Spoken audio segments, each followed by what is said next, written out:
Bonjour à tous et bienvenue dans cette édition du journal. Les connaissances autochtones et endogènes réunies dans un document, l'œuvre porte la signature d'un collectif d'enseignants et du professeur Paulin Routondi à découvrir dans ce journal les savoirs endogènes pistes pour une recherche. Soigner le français, cette langue de communication pour rendre les messages clairs, concis et précis, c'est l'objectif du bréviaire de l'expression écrite et orale. Placide Kodjo, son auteur, nous en parle.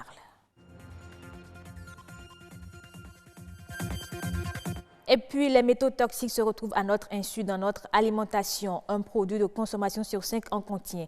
Les métaux les plus nocifs et leurs effets sur la santé, c'est à suivre dans ce journal.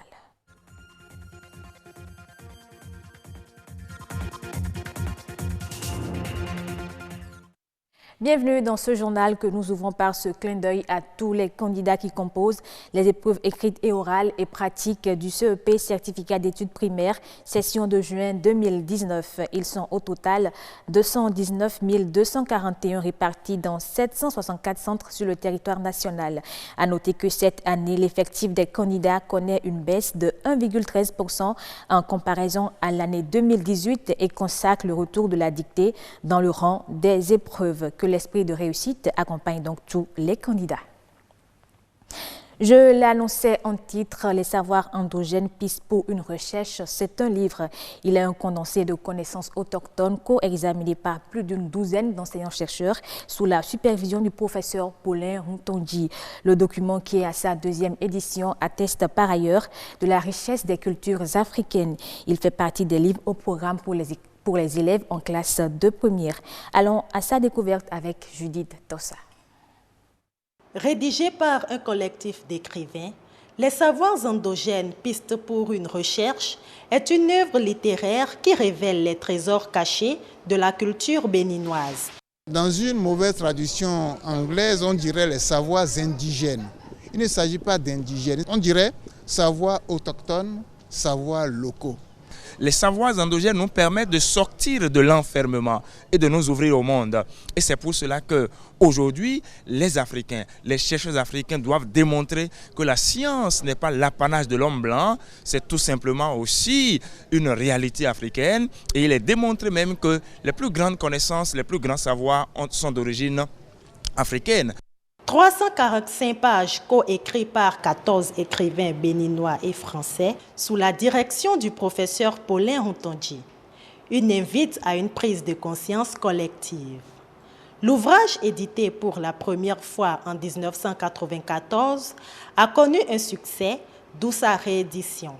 Le système éducatif béninois a voulu inscrire au programme des enseignements cet ouvrage. Et le collègue Routondi a pris le devant des choses pour une réédition parce que au Bénin, la première édition était déjà épuisée. Depuis quelques années, les savoirs endogènes, pistes pour une recherche, fait partie du lot des ouvrages au programme en classe de première. De la maternelle jusqu'à l'université, c'est les savoirs des autres qu'on lui met dans le crâne pour avoir un diplôme. Pour avoir un emploi, il faut apprendre ce qui vient des autres. Donc, qu'est-ce que ça laisse dans notre subconscient? Que ce qui vient de nos ancêtres n'a pas d'importance. Donc, j'estime qu'il faudrait qu'on ait de tels ouvrages, qu'on en ait de plus en plus, qu'il y en ait au moins la moitié dans nos programmes. L'Afrique a ses savoirs, l'Afrique a des connaissances qui peuvent être positivées pour avoir le caractère de connaissances scientifiques universelles. Comme certains ouvrages d'auteurs noirs, celui-ci démontre que l'Afrique a des richesses et un fort potentiel de développement. Déjà en anglais, la traduction dans plusieurs autres langues est en cours. Le bréviaire de l'expression écrite et orale, c'est aussi un livre, à la différence qu'il traite des questions liées au français. Il est un constat que le niveau de la langue baisse dans les lycées, collèges et universités. Et cette œuvre de Placide Kofi vient comme une réponse au mal-être du français et propose une compréhension claire et précise des fondamentaux de la langue de Molière. L'auteur lui-même nous en parle au micro de César Achadé et Iliad Bukovo.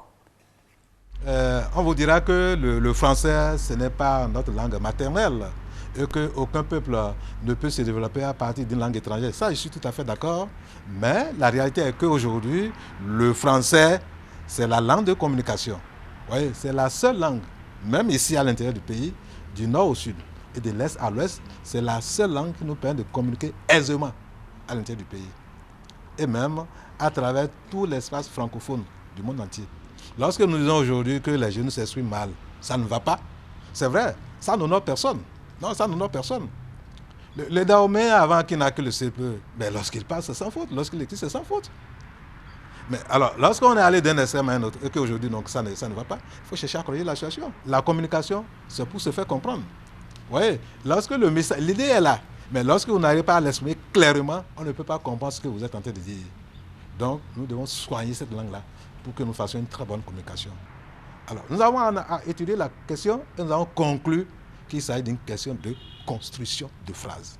Construction de phrases. Or, la construction de phrases se fait au cours primaire. C'est aussi, lorsqu'on dit une phrase à deux termes, c'est-à-dire sujet et verbe. Je mange, sujet, verbe. Deux termes, trois termes. Sujet, verbe, complément. Je mange du pain, etc. Alors, la question qui se pose, comme je l'ai dit, c'est la construction de phrases. Mais on ne peut pas aller directement à la phrase. Il faut d'abord voir, pour une efficacité là, il faut d'abord voir tout ce qu'on peut rencontrer dans une phrase. À savoir, le verbe. C'est quoi le verbe? Donc c'est un mot qui dit ce que font les personnes, les animaux, les choses, ou alors qui permet de dire comment ils sont. Alors on a action, on a état. Nous avons ensuite le sujet du verbe. C'est quoi le sujet du verbe? C'est la personne, c'est l'animal ou la chose qui fait l'action. Donc c'est une question d'intérêt national. Donc c'est pour cela, c'est pour corriger la situation, n'est-ce pas, que nous avons donc fait paraître cet ouvrage, le bréviaire de l'expression écrite et orale.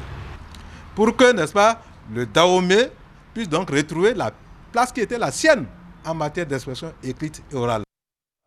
Un produit de consommation sur 5 contient aujourd'hui des substances de synthèse ou des métaux toxiques. Ces éléments se retrouvent de plus en plus dans les denrées alimentaires et beaucoup ignorent leur dangerosité sur l'organisme humain. Quels sont les métaux les plus nocifs et leurs effets sur la santé? Réponse dans ce reportage de Monique Torrent et Amandine Agnamboussou. Ils sont considérés comme des éléments naturels. Les métaux toxiques font partie des roches et des sols. Les métaux toxiques, c'est des éléments chimiques qui sont dangereux pour la santé humaine. Le mercure, le plomb, le cadmium et l'arsenic font partie des métaux très mauvais pour l'environnement. Ils peuvent s'avérer même très toxiques pour les humains. L'individu qui est atteint par ces éléments peut manifester des troubles neurologiques, par exemple. Il peut y avoir des problèmes de stérilité dus à une contamination, à une forte contamination de ces éléments. Il peut y avoir des problèmes digestifs, il peut y avoir des problèmes de malformation par exemple. Ces métaux peuvent se retrouver naturellement dans les aliments ou du fait d'activités humaines. Les gaz d'échappement par exemple, les déchets, les odeurs que les usines dégagent dans l'environnement. Il y a aussi les déchets que les usines déversent dans l'eau. Par exemple, des huiles. Si vous voyez les huiles des vidanges, par exemple, c'est des huiles qui sont hautement contaminées par des métaux, tels que du plomb, du mercure. Mais on va verser ces eaux dans les eaux, dans des caniveaux.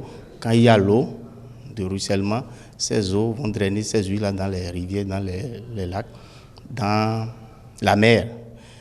Et dans ces eaux, il y a les poissons qui s'y vivent. Il y a les crabes et autres là, et nous allons consommer ces aliments-là. Vous voyez? Il y a aussi la production que nous faisons. Par exemple, quand je veux faire du jus, par exemple, il y a des machines que j'utilise. Et ces machines sont faites à base de ferraille.